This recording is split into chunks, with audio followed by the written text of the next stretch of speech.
Hello. आइए हम बात करते हैं अपने आत्मविश्वास की।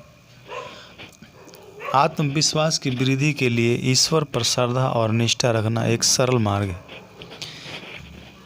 ईश्वर पर आस्था रखने से उसकी अनंतता, व्यापकता पर विश्वास रहता है। साथ ही इससे मानसिक विकारों का समाधान होता है और मन को शांति मिलती है, जो आत्मविश्वास को जागृत करने के लिए आवश्यक तत्व है। संसार के बड़े बड़े कार्य आत्मविश्वास से ही संपन्न हुए हैं। प्रबल आत्मविश्वास संपन्न लोगों ने ही संसार का नेतृत्व किया है। नया प्रकाश, नया मार्ग दिखाने वाले प्रबल आत्मविश्वासी ही रहे हैं। हमें आत्मविश्वास का महत्व समझना चाहिए और उसके लिए निरंतर प्रयत्न करते रहना चाहिए। आत्मशक्ति का विकास आत्मविश्वास का मूल स्वरूप है।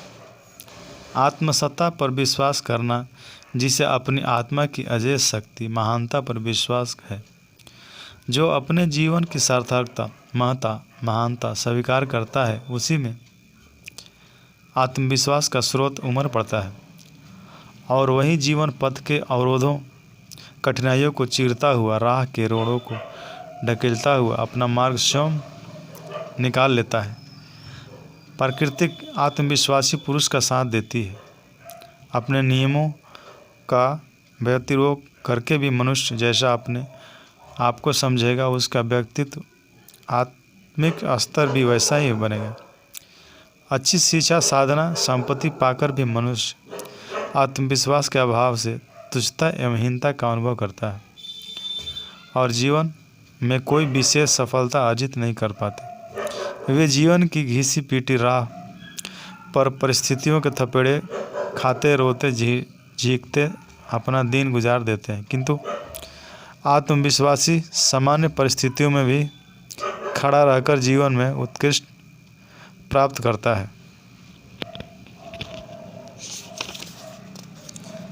आत्मविश्वास की ज्योति को जलाने, उसे प्रज्वलित करने के लिए आंतरिक स्वाधीनता की आवश्यकता है।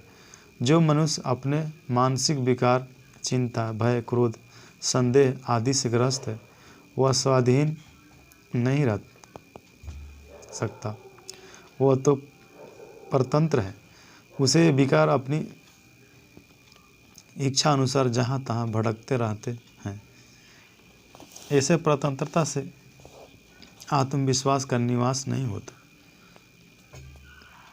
जो अपने आंतरिक और बाह्य जीवन पर स्वयं शासन करता है, वही आत्मविश्वास की शक्ति को प्राप्त कर सकता है और इसी से मनुष्य की धारणा शक्तियाँ असाधारण बन जाती है। सामान्य लोहे, तांबे के साधारण तारों का कोई महत्व नहीं होता, किंतु जब उनमें विद्युत प्रवाह बह उठता है तो वे बड़े महत्वपूर्ण हो जाते हैं। विद्या, धन, शक्ति, साधन, संपत्ति यह कोई महत्व नहीं रखते यदि उनसे चेतना केंद्र, आत्मविश्वास जागृत नहीं होता। आज के लिए इतना ही। धन्यवाद।